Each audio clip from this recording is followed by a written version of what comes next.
when I first started, I couldn't even kick up against the wall for 4 or 5 months. Couldn't do an handstand push-up for 6 months. Couldn't handstand walk because obviously, literally the last 12 months I've only just been getting better at them. Because from the outside, everyone probably thought I was happy, but I didn't actually show that. I was probably putting a mask on and being like, I'm alright. Every day, try and do something new or something that makes you uncomfortable. Hello. When you get a second, please will you subscribe, like, or follow us wherever you listen to this podcast. It helps us more than you know. Today, we are joined by probably the nicest guy in UK CrossFit, Philroy Peters. We dive into how he's got to where he is now, being pretty much a full-time athlete, and he shows us the wisdom he's gained over the years from his very short life on this earth so far. Enjoy!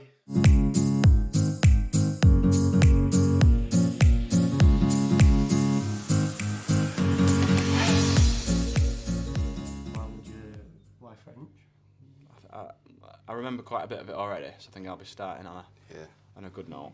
On the front foot. Yeah. And it's just nice to learn another language, innit? You actually communicate instead of being English. There's French or German that's what I studied at school through to GCSE. Yeah. And I think I'm more likely to need to speak French at some point in the rest of my life than German. So. Are you going to be going France a lot? Is that what you're going to... Probably not. That's a few French-speaking African countries in the Congo. One day I might turn up in France and someone will be like, how do we order this food? And I go, leave it to me, guys. Off the tongue. And you just spit bars in My man's saying he's going to Congo. Congo? Not a place to go. If you had to speak a language, another language, what language would you speak? Portuguese. Portuguese? Or French. I worked at a French cafe, not French, Portuguese cafe. Should we learn French? Shall we?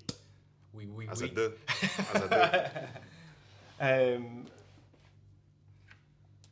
Well, the Mayhem, they're in Spanish now, aren't they? That was what I was also thinking, is that we could start, if I could speak fluent French, I could start putting out tips in French. Yeah. You've got a big CrossFit community as well, aren't they? They're a big CrossFit community. And they're all, there's a lot of French people who are only French speaking. Yeah. What about Chinese? That's levels. That is levels. You've got to actually relearn the alphabet for that, not just you got to reword your whole sentence. Untapped market there. You can do Chinese. You can do Chinese. French. You can do Portugal. I think we should, if we learn French and then we just start spitting bars. Washing out stuff. Yeah. Because Mayhem did it with, what's it called, Argentina. Yeah, they speak. With Guy. What do they speak? We're recording it. Argentina speak Brazilian. We actually started the podcast. Started. There you go. Started the conversation.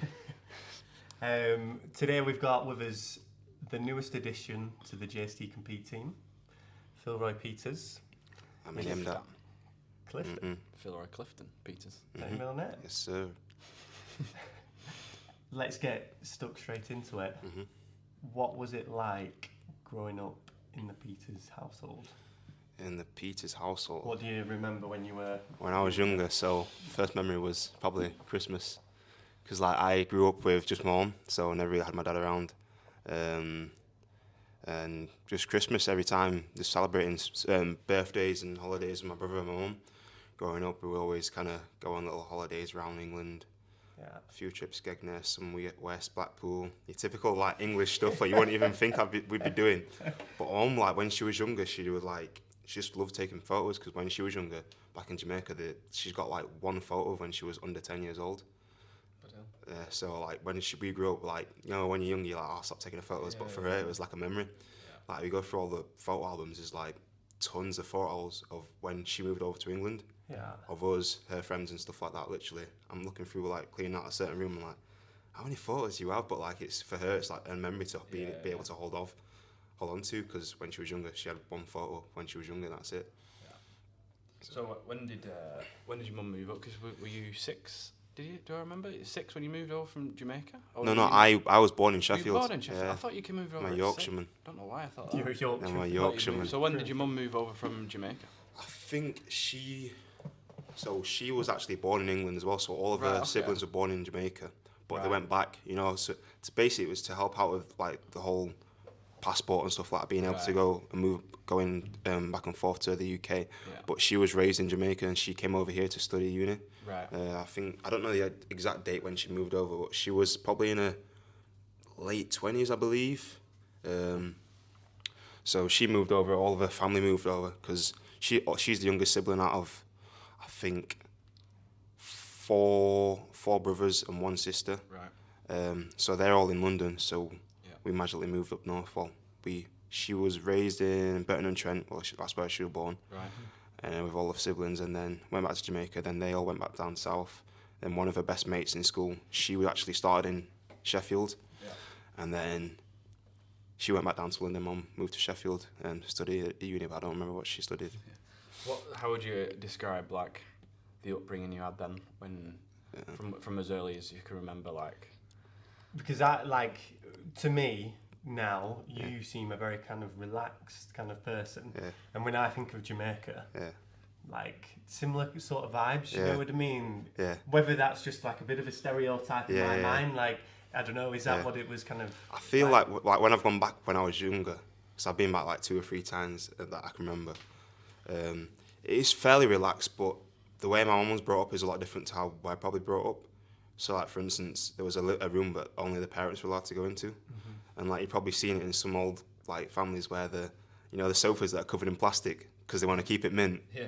Like they weren't allowed in that room, and like obviously with the whole like parenting in Jamaica that you've probably seen about back in the day, they're getting like beatings and stuff like if you do something wrong.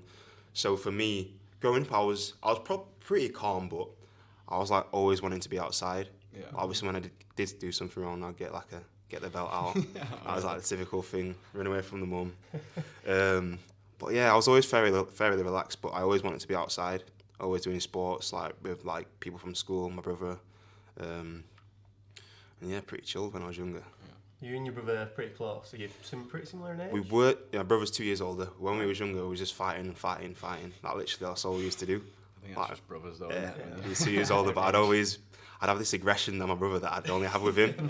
Whereby if I did it with someone else, it's like that's a bit too far. Yeah. Like growing up, we watched like Dragon Ball Z, all the stuff, and like fighting games. So like we'd practice little moves on each other. Like when our cousins would come up from London, we'd like practice like wrestling moves. There was this one anime wrestling. It was basically the anime was wrestling. So you'd like try those different moves, and that's when you kind of go into WWE, watching that, thinking you're going to be the next John Cena.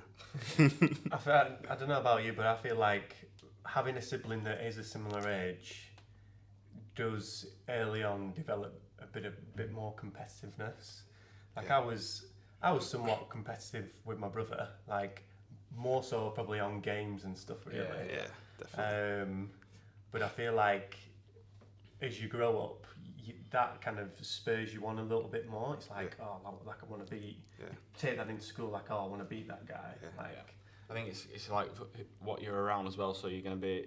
So my brother is like 3 years older than me, and then he's like, if he has his friends round, and then you're in like a bit of a group, and you're not that younger that you just like can't contest, and you're playing football with them or whatever, or you're doing something. You're not too young that it's just impossible to try and beat them. You can hang in there sometimes. Yeah, in it's certain close enough things. to get like a little bit of a sniff and have a little do. But I think it also, for me, it teaches you a lot. Like you just get used to just trying your hardest, giving it everything, still losing, but then coming back and going back and going back and going back. You're the older brother, aren't you? Yeah. How did you? So if me and Philroy coming in similar, your brother's 2 years older. Yeah. My brother's 3 years older, but you're 2 years older than your brother Jack. Yeah. How did you find it, that kind of being the other way around as the older brother? For me and my brother I feel like he tended to give up a little bit too soon, which frustrated me because I'd want to like push keep on. doing it. So I think my like competitiveness was probably more from my grandpa. He was probably a bit more of an influence on me there, and he was always like, you try your best. If you're gonna do something, you give it your all. So I feel like for me it came from my grandpa a little bit more so than my little brother. But like I say, the only thing me and my brother were competitive at was games. Yeah. Same. Like growing up playing FIFA, I don't like from time to time I'd beat him, but he was like always virtual games. Like he beat me in Dragon Ball Z, beat me in FIFA. But like, I knew in real life, like from when I was like 6, I was better than him at football. Yeah. Like he was like the kind of like lazy one that would get put in the net, so to speak, and I'd be like just running around wanting to be better, because like I saw him playing football and I was like, I want to play football as well. And like from an early age I realised I was better than him. Yeah. Like, I'd always play with like older people, like brothers, mates, cousins, like that are older. So I was always used to like getting beat, getting out muscled from a younger age. So when I kind of built up my capacity to be able to realise, oh, I can be a bit faster than, or a bit more agile than the older people, I started to realise that it's not, age is just a number in this kind of, in sport sometimes, especially younger. You think, oh, because I was quite small and skinny, then I had a little growth spurt, and from there, just being able to be in that situation where I've been smaller, been slower, and not being as good as other people, it made me want to push on. Compared to my brother, he was a bit less like competitive on the actual real sports. I wanted to literally play football, play basketball, play badminton, play tennis, everything. You know what I mean? I think we've spoke about it before in a podcast. It was a couple of years ago actually, about like the fear of failure. I don't know if you remember talking about it. And I think there's a lot to say for when you're younger and you're growing up, of not getting used to losing. I don't think that's the right term. Or you get used to failing, but getting used to dealing with failure. Like how you've said there, and I can, watching you now as an athlete in CrossFit, can understand now a few things from what you've just said from when you were growing up, as to like when you do like you miss a handstand walk in training, or you don't get the meters, like it's not toys out of the pram, like fuck this and like chuck everything and give up. It's just you just walk back to the line, you have a minute, and you just try again, and you try again, and you try again. And whether you've, like a year and a bit ago, you'd be quite a few minutes behind the rest of the crew in handstand walk, and now you're in there. And I used to think back a year ago when I'd see you do them, and I think fair play to this lad. Like, he knows he struggles with handstand walk. He's not scaling it. He's going for it, and people are going. Like, I remember the rowing and handstand walk. If you remember it semi-finals, or pre-quarters, when we chipped in and just kept going, kept going, and people were going up and down faster, and just kept going. And now you get to the point where just the other week you had 30 metres unbroken, potentially nearly. Were you faster than Reggie?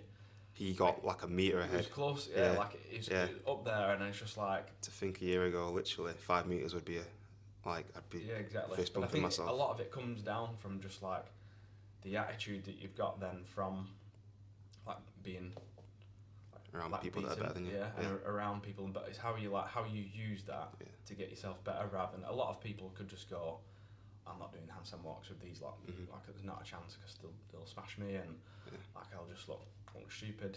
It's just, I think you gain a lot of that growing up from what you're around and you put yourself in. Because I'd spoke about it. I went to a football team that lost a lot of games. We probably lost as many as we won. Probably drew a few as well. We were a great team, but you just get used to losing, and then when you win, rather than just getting used to like winning. We've been around athletes that have been at high level sport early on, where they've been winning, got to the top, been the captain, where losing rarely happens. And then when they do lose, when they do, what's the right word? Fail. Come up against a challenge. You can probably know what I'm talking about, like straight away. But you come up against a challenge, and like they lose their head. They lose their head. They don't know how to attack it. So in sailing, very similar. Like, most of the time, you're not winning a race. Like, pretty much every race, you're probably second, third, fourth. Down in the pack. So very rarely you do win in sailing. But the people who were winning when I was like 12, 13, like maybe up to 16, most of those people like used to spit the dummy out when they didn't win a race. And you could see like the parents as well, they were like, oh, like it wasn't your fault. It was that sort of kind of culture for those people. You did have the odd kind of special one who you could see just had this little bit about them where there was a bit more to it. They wouldn't win every single race, but they were consistently up there, and they were always kind of, you could see they were always trying to pick up something off, you know, the people who were around a bit more. Like trying to get a lesson out of every single event. Yeah, and the prime one that springs to my mind in the sailing world is a mate called Elliot Hanson, and he went to the Olympics in Tokyo. Yeah. And like I say, he was one of those people who, he didn't always win, but he'd always just be there like chipping away.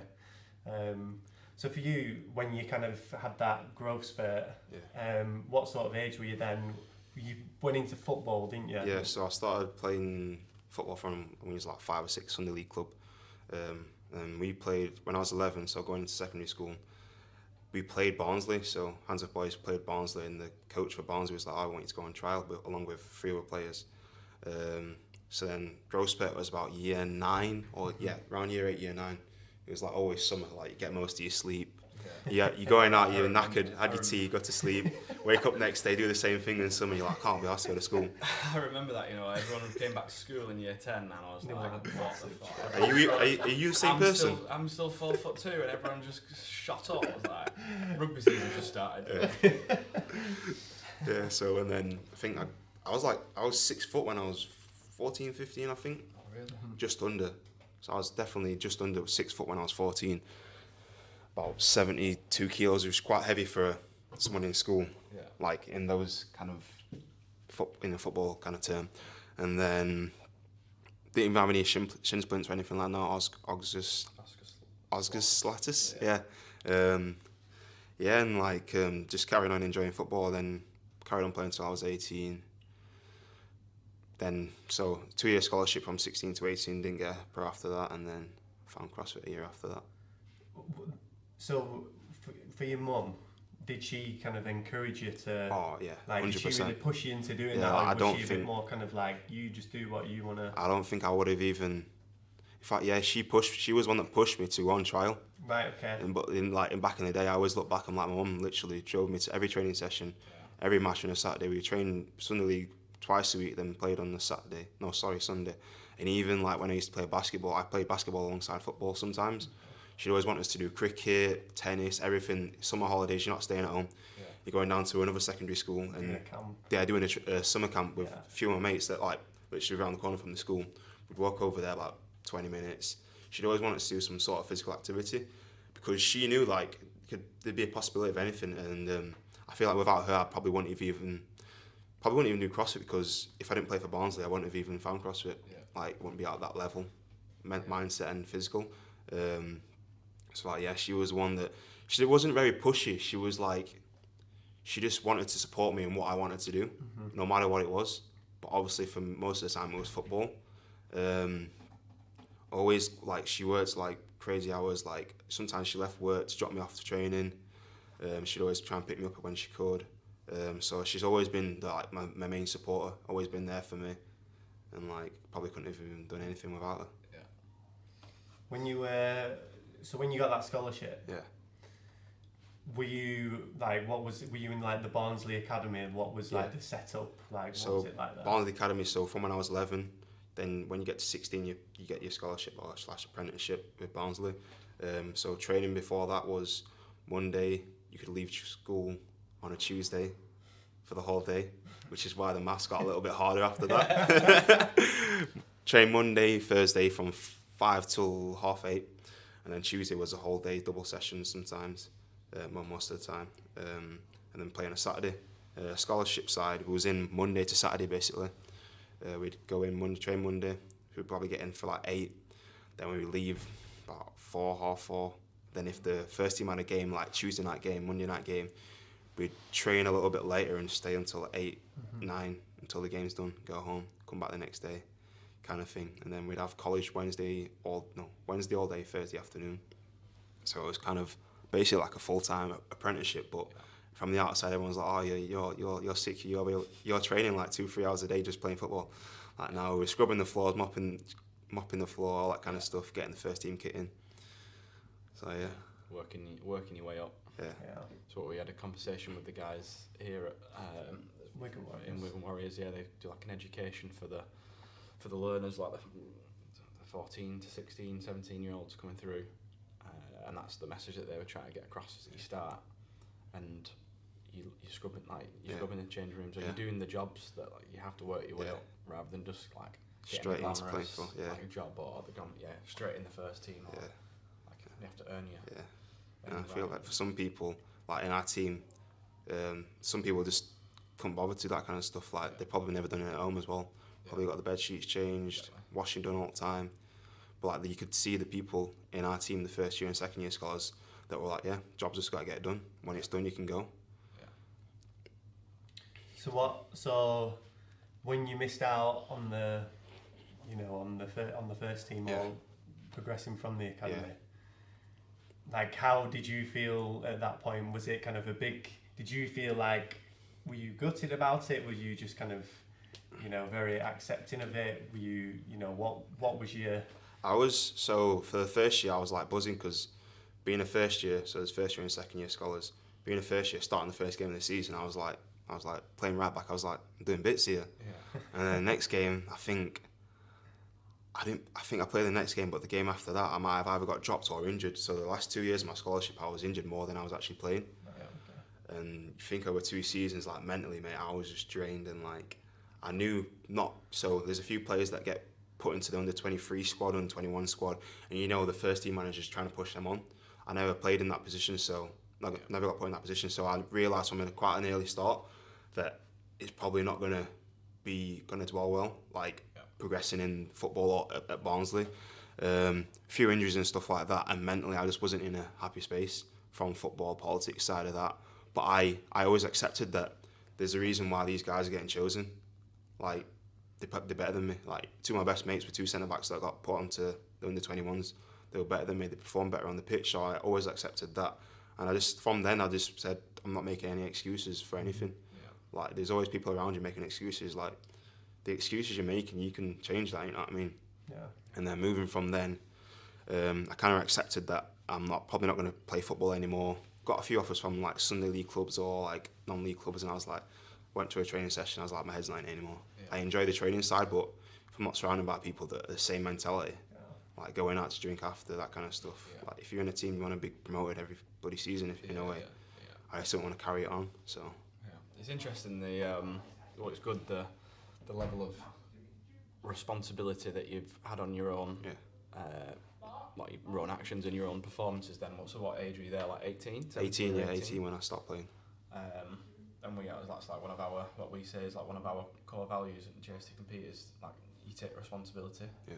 Even though there might be some areas that come down to like other people as where you can in most circumstances, like you take the own responsibility on yourself to kind of like change or decide your path and your outcome, rather than pointing the finger amongst other people. So it's good that you actually had that at such an early age, because I don't think a lot of people at 17 or 18 who'd get potentially dropped from a pro club would have that.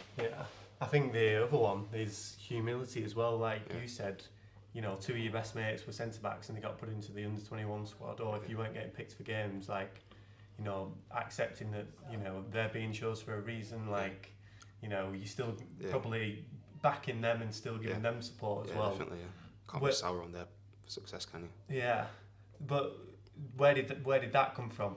Like, For me, for me playing football, my goal was like, my dream would be to play for Chelsea. I've always supported Chelsea all my life, and like for me, like when I'm playing FIFA, I'd always like when they had to be a pro player, so like you basically like be a live player in the actual Chelsea squad. I'm like, one day I'm gonna have that, be number 5, and I put Peters on the back. So that was like always a dream goal of mine. So it didn't happen, but like for that, it was like being able to realise that maybe that dream's not going to come true, but there's always different things. And like a lot of my friends still play football. It's like I don't want to be holding on to something that I've always wanted to do just because everyone else is playing it, and it's like that's the only thing they can kind of think of doing. So what, after you left Barnsley, what did you do then? Because you didn't go to uni. You decided not to go to uni. So what? For me, it was during our apprenticeship at Barnsley, you could do we did a coaching course past the beginner level or whatever it was, and did some college stuff, but I never really enjoyed school. I enjoyed... Man's cramping up. So, Fluids in I got Man's done 30 minutes of burpees this morning. hamstrings are gone, mate. So yeah, I enjoyed school, but like, I realised at an early age, like, some of the math stuff, I'm like, I'm never going to use this outside of school. Yeah. It's obviously certain people stayed in school and they got decent careers, they got decent stuff. But I just went into like full-time employment. First job out of Barnsley was working at JD Sports full-time as a sales assistant. So the guys you see floating around the shop floor looking like they're idle as fuck. So did that for like 9 months. Did a few other jobs, worked full-time. But the whole time I was always doing like strength conditioning, bit of bodybuilding on the side and stuff like that. But I had a mate that was on JST at the time, and I hadn't seen him since we left school. I hadn't seen a lot of my mates since I left school, just because I was like full on like wanting to be a footballer. And he was like, oh, because I remember in school he was doing strict handstand push-ups against the wall. And I was like, yeah. And all I could do was push-ups, bicep curls, squat, pull-ups. And I was like, I remember this fucking guy, like, met up with him for a coffee and something to eat. He was like, I was working exercise for less at the time, and I was like, I'll sneak you in and we'll get a little CrossFit session in. Kid you not, mate, worst workout of my life. Couldn't even hold a 22 dumbbell above my head. It was overhead dumbbell lunges, single arm, sorry. I used to use a 12 kilo dumbbell and burpees over dumbbell, like a 10-minute AMRAP. 2 minutes in, I'm like, I'm not doing a bloody burpee for fuck knows how long. Heart rate's like 190. Well, I thought it was back then. Heart rate's probably never been up there.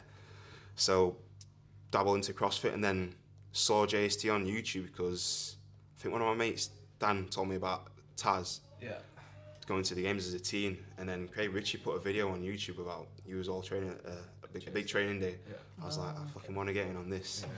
And then started doing a bit of JST with him every now and then. Signed up to the program, literally binge watched all the JST like training days. I was like, one day I'm gonna be on that channel, mate. You watch. But obviously you do the same thing where you watch the Netflix documentary. I'm going to the fucking games, mate. Going to the games, like, oh, it's easy that. So I always had the mentality of like trying to, same as football, doing my best that I can in CrossFit. So it's cool that on that road.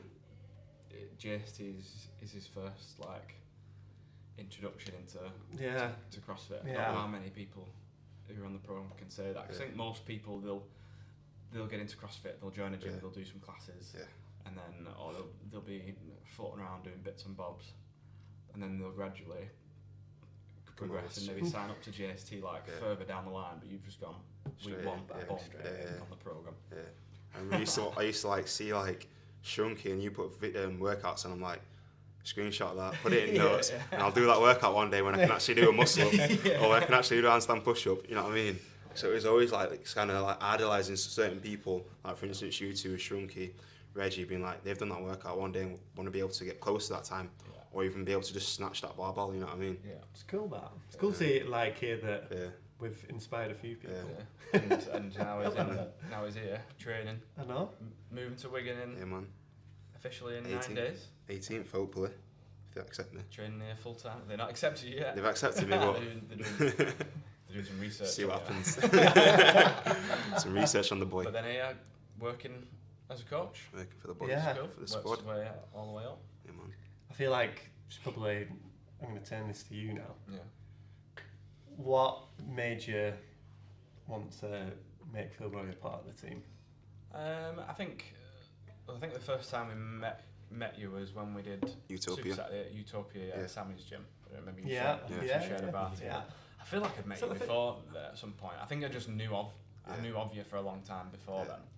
Just because obviously being on the programme, we had quite a few people who were like, oh, watch out for Philroy. I think a few people had messaged in. I remember. So I feel like I'd known you before then, but obviously we must have never met like in person. And then it was just like, I don't know, it's just like a really natural thing. You turn up to Super Saturdays, and that's what Super Saturdays was about, like getting people together. Involved. And then it's just like, right, well, wherever we're going, like, does Philroy fancy it? Like drop a message, and then you'd come over to Wigan. And I think just like off everything you've explained there about like you're someone who takes responsibility, like you've got humility, like it's down to earth, just like nice guy, and it's, I think it goes a long way in all different walks of life really, whether it's a job, whether it's sport or whatever. If you've got those two qualities, then I think doors will open for you. And obviously pretty decent athlete himself. But things like the handstand walk thing, where you can see like it shows a lot where you see someone. It's like, right, we found out that handstand walks. Is that right? Handstand walks are something that like you struggle with. Yeah, definitely, 100%. You got like snatches where you're going 110 kilos plus at the time, and you clean 140 kilos plus, and you can row stupid paces and do 50 unbroken toes to bar. But then your handstand walks are like they're not at that same level. But it's then like when you see someone's attitude towards that, some people run away from it. Some people just like stick with it and keep going. Some people lose the head. And when you see someone's attitude where they just keep plugging away, and then you can actually then see them keep progressing, and they're getting results from plugging away. Like that just shows more about someone's like personality and mentality, and just like approach to not just training but life. Like if you're coming on and you're a coach on JST, it's like, Philroy, I feel like you need to improve at this area of your job. I know that for me to say that to you, it's something that you'll then work on to improve, because you've shown that in other aspects, like handstand walk for this instance, and like you've just said then about football and your kind of morals as you've grown up. So I think it's just one of them, like someone that's just got involved in everything that we've done JST, and just like a good ambassador. So I feel like it was that's what we want, isn't it? We want people within JST who just like are fully bought into what we do. But I had Adam Goodrill message me just completely out of the blue, and he was like, has Philroy joined the team? And I was thinking, it's going to go one or two ways, this. And he was like, I was like, yeah, he has, he's helping us out, doing a bit of like coaching on Fitter and stuff. And he was like, do you know what, that's so good, because I've known him for a good few years now, and he's one of the kindest people you'll ever meet, and he's just a great person. Man's growing. But for someone to message you out of the blue like that, you can see that you're obviously It's appreciated. Yeah. So that was. It's good as well, because we're very conscious of showing the spectrum of athletes that we've got on the programme, and how we do quite a lot of things within the programme, where someone who's joining and relatively new to like this competitive side of CrossFit, to all the way up to like the level that you're at now with Reggie and the guys that are here like elite level. We want to create like a service and a pathway where people can use our programs, use us to get advice from, to be able to then like climb the way up the rankings and get themselves better. And I think it's just a perfect example of someone who started, like, it's literally your first week of CrossFit, you joined the program, and then what was it, 3 years ago, 3 years later. Because like you said with the YouTube videos, obviously a couple of years ago when you first saw it, you saw us and you were, kind of inspired and like, I want to do this. Like, people will probably see a bit more of your journey and where you've come from, hopefully through this podcast and, through YouTube and other ways as well. And hopefully be inspired to do, similar stuff. And like you say, it's people who starting off, like, there is hope, because like you said, you had a lot of injuries as well when you were playing football, which you probably came into CrossFit, and maybe they were still there as well. So I always think there's always a light at the end of the tunnel, especially when you're starting off brand new. I don't think, I can't do a muscle up, can't do a pull-up. In CrossFit, we'd always do pull-ups at football, so I could do pull-ups, but kipping pull-ups, mate, could only do like 10. Couldn't do butterfly pull-ups, couldn't do chest to bars, that kind of stuff. And like once you've taken a step back on your life, or like in certain positions in your life, and realise, look where you started, like fucking hell, I've come a long way. Yeah. It's like the times where you doubt yourself, just look back where you started and think, if I was back then looking at myself now, I'd be laughing right now. The other thing as well that sticks out to me is, like you said, this is the responsibility you had, but also the courage you had to be like, I'm going to ask Steve and Jack if I can come over to Wigan and, you know, see if I can join in. Yeah. Because you're one of very few people to have ever have asked us that. Yeah, a few people, but it's not many. I think a lot of people.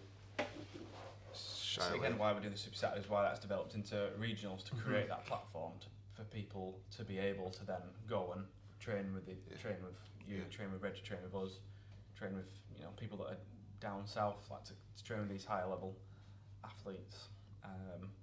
It's what's the word?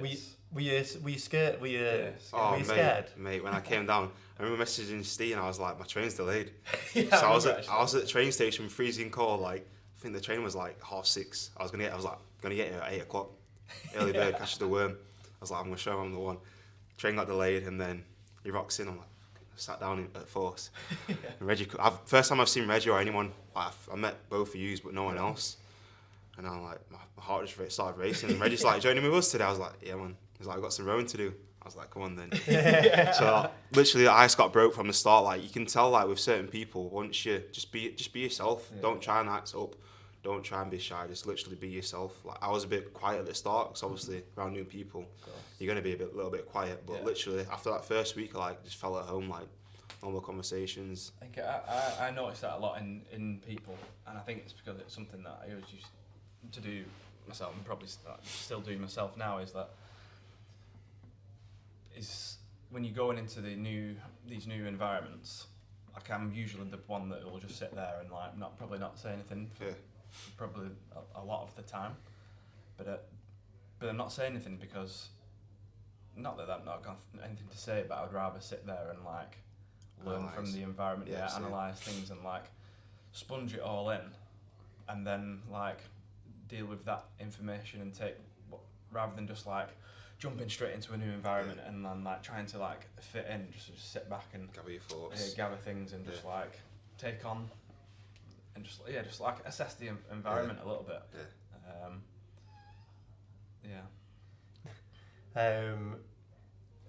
My dad pointed at this out to me on Saturday night, and he said that when I was younger, I used to go up to the caravan with my grandma and granddad, and I'd be playing on the park, and if other kids came over, like I'd play with them, but I'd like would be too scared to just go and join another like group of kids.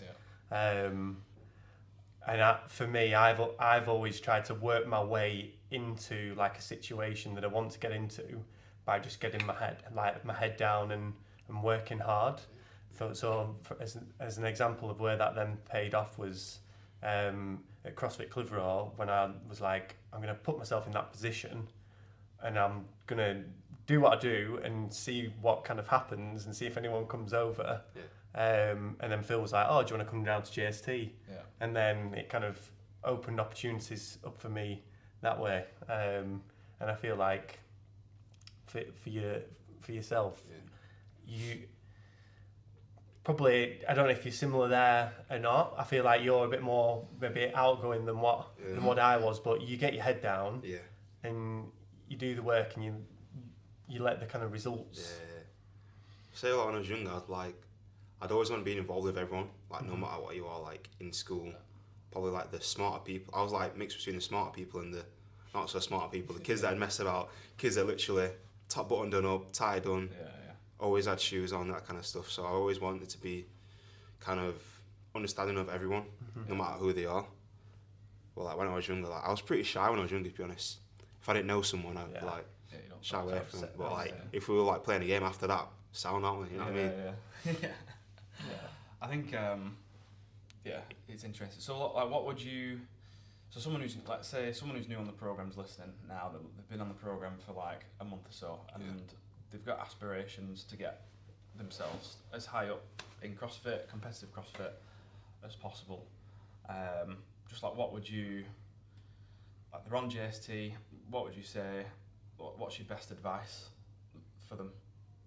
I'd say literally, whichever is your closest regional, get yourself down there and just literally absorb everything in.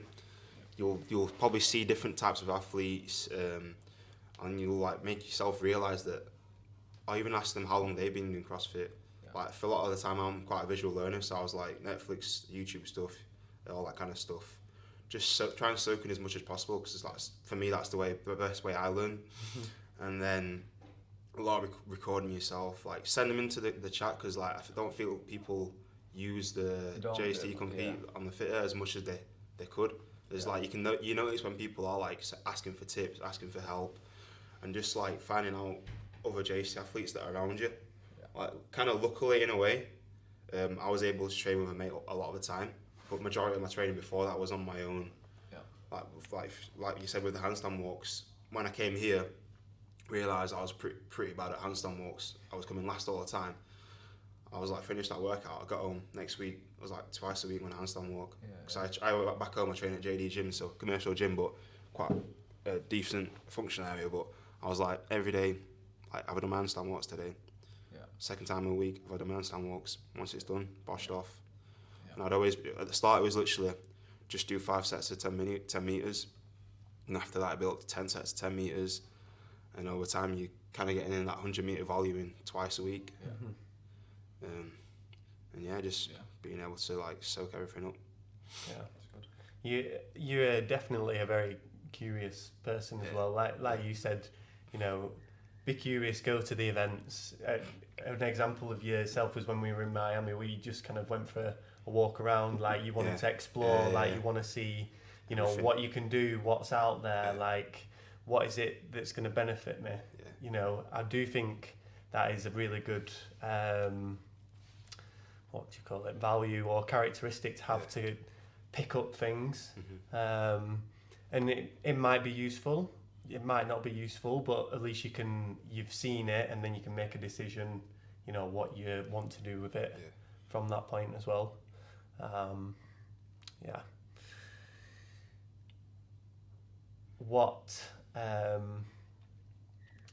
So you're moving to Wigan? Yes, sir. What's the plan for the next couple of years? Like, do you see CrossFit as a career? Is a plan to be pro athlete, or definitely. Like from starting CrossFit, I didn't even want to compete in it. I just find it a little bit of fun, or like enjoyment of just being bad at something, improving on it. But like literally the last probably 6 months, I've realised that probably can do a lot better in a lot of different areas, and just trying to make it to the best of my ability, do my best, and compete at the CrossFit Games one day, either team or individual. But like long story short, it's just being able to do my best every day, chipping away, and the outcome is going to be what I've been doing behind the scenes, and not thinking, I do deserve this, I do deserve that. The work I'm putting in training, being surrounded by like-minded people. Like since moving over here, it's literally like training's been the easiest thing. Being around Reggie, everyone else, stuff like that, made me realise that sometimes training on your own sometimes isn't ideal. And like for instance, a lot of mine and Reggie's strengths and weakness like literally polar opposite. So us training together, literally he'll spank me in one workout, and then I'll do pretty good in a rope climb kind of workout. Vice versa, it just brings both of us up. So I remember it was a session, was it last week or it was the week before, and it was literally that there was part A was strict handstand push-ups, and part B was legless rope climbs, and I think he had 3 strict handstand push-ups every minute for 15 minutes, and he was 10k vest, deficit, 6 to 8 inch deficit, and you were on flat for 3. And the 3 for me was a struggle. Then the next part B, was like a legless rope. Was it 5-minute AMRAP? And there was legless rope climbs, and it was literally like polar opposite. We've gone, and I was like, look, both of you here. Philroy is where Reggie needs to be at legless rope climbs, and then like Reggie is where you need to be at strict handstand push-ups, and I was just like, use each other, rather than just like, and I didn't need to say it to you, but I felt like I just had to like show it and identify it, like use each other there, because you're both at the level, like if you both got to the same level at both of those things, you're world class at those two things. Yeah. But it's good that they've both got the attitude to see that. Yeah. Like, I didn't need to say it, but you both got the attitude to see that rather than like, oh, I'm not doing handstand push-ups with Reggie, or I'm not doing rope climbs with Philroy because he'll absolutely smash me. Yeah, literally when we have program, we go, are you doing this? You're like, yeah. And then he asked me, you doing this? I'm like, yeah. literally, it was like, oh, but yes, this, but that. Literally, be like, we know it's going to get us better, so just fucking you know what I mean? No ifs, buts, or maybes. As well as obviously working on like handstand walks, handstand push-ups, overhead stuff. Is there anything else that you've identified for yourself that will help make you a better athlete? For me, just being open and just being, in a way, just not having a hard shell sometimes, just being open in conversation and stuff like that. Like in the past when I was playing football, that's why probably like mentally I was kind of drained from that. I just never really spoke out about certain things. Yeah. Like when I was injured, literally it was probably like first world problem, but like the worst part of my life being injured. Yeah. Going into the gym every day, 2-3 hours doing rehab. Everyone's happy. I was walking in, head down, chin down, always in an unhappy mood.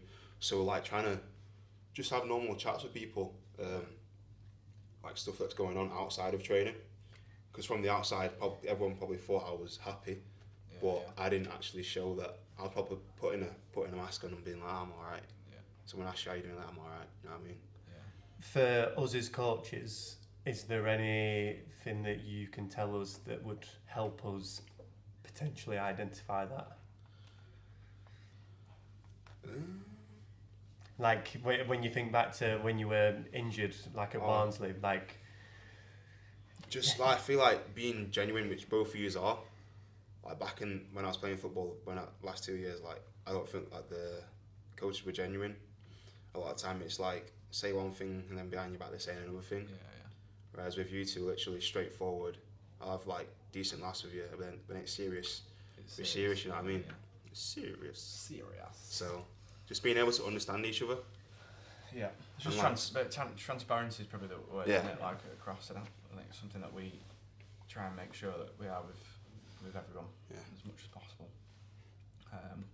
I think it's the benefit of like being in a day-to-day situation. Like the more that you're here, the more that we could, like me or Jack could see and be like, Philroy. I feel like Philroy's been off for the last few days. Like he looks tired or he looks like something's not quite right. Not that we've had that discussion, but we have those conversations between us around everyone that's here, like, I feel like the last few days this person's been looking tired, or they've been training really well, or something looks like something's clicked with them about like a certain exercise or a certain mindset.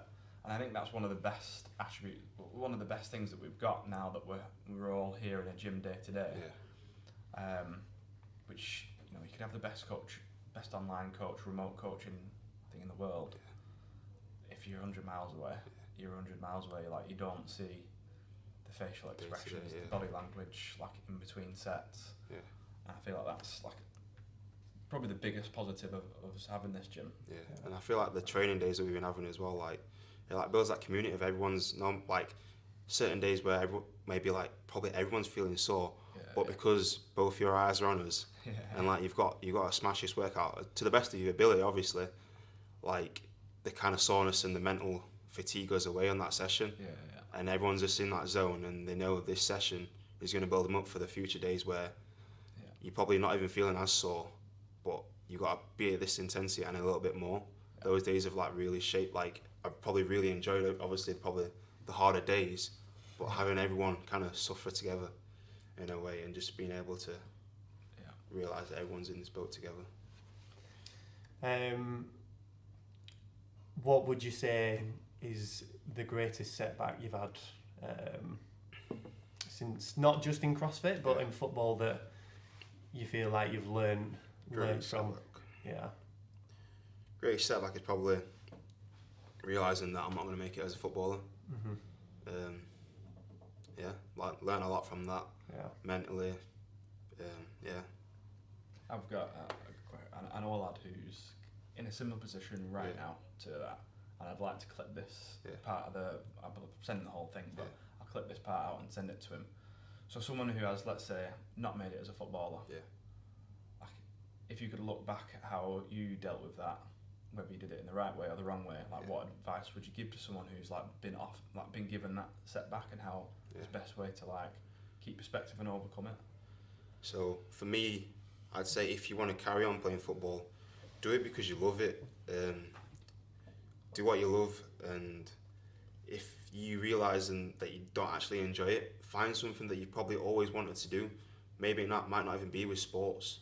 Maybe it might not even be like something you thought you was good at, but just try and dabble into something that you may have like, oh, one day I want to try this, something in your notes, and realising that there's more to life than just kicking a ball around the field. There's like being like, for instance, the high performance podcast, being a hero at home. Obviously I've kind of butchered the words a bit, but be your best in every single part of your life, not just like, for instance, football. You might think that's the only thing in his life now. Yeah, it defines you. Yeah, like it's not, the sport doesn't define you, it's who you actually are as a human being. Just the sport is what you currently do. In a few years, you might go back to football, you might not even do any sort of sports, but realising there's a lot more that you can kind of get out of your life. Yeah. Maybe it might be a big setback, but it's going to make you grow as a person, and don't let it hold you down. Like I saw on the other day, like, how heavy is a glass of water? Hold it for an hour. It's quite heavy. Hold it for the whole day. You want to drop it. Hold it for a week. Your arm's going to feel numb. So, for instance, in something that might be negative in your life, the longer you hold it, the worse it's going to feel in your life. Whereas if that first day, week, you let go of it, you don't remember it anymore, do you? Drink the water, man. Exactly, yeah. Drink water, get rid of the cup. Exactly. And then you move Wash on. it up. You move on. You learn your lesson from there. Yeah, I think it's a really valuable lesson for a lot of people. Yeah. Let's try and summarise some of the stuff we've gone through there. Yep. Steve touched on this just briefly before, but 3 pieces of advice you give to people to become the best person or athlete or whatever they're going to do. So just try and summarise it. Main one is like, don't think of failure as an actual failure. Think of it as a lesson learned. Second, every day try and do something new or something that makes you uncomfortable. I've been trying to do that for a while. Every now and then you look at the end of the day, you're like, I've actually done quite a few more things that have like out of my comfort zone. Last one. What was the question again? Just three pieces of advice you give to people to become the best person or athlete, or set goals in life, sports, everything. And make sure those goals align to who you actually want to be, not just a fake facade for other people. Yeah. Love it. Yeah. That was good. Sweet. That was good. Thanks, mate. Benito. That was great. Thank you very much. We go and learn French. You're on Portuguese. Oui, monsieur. Monsieur. Portuguese. Obrigado. Obrigado, amigo. I think in today's podcast there was a little bit of something in there that a lot of people can relate to, whether it's the part before he got into CrossFit or when he started CrossFit and couldn't do certain movements. A lot of people can definitely relate to that. But what I think makes Philroy stand out is the awareness he has in situations, responsibility for whatever's thrown at him. But probably most of all, and I learned this when I was with him at Wadapalooza, is his curiosity to try new things, to explore and to put himself in unknown situations, again, just to see what's out there, what he can do. And I think the courage to go out there and try things is what has really got him to where he is now. So I hope you enjoyed today's podcast, and we'll see you next week for another one.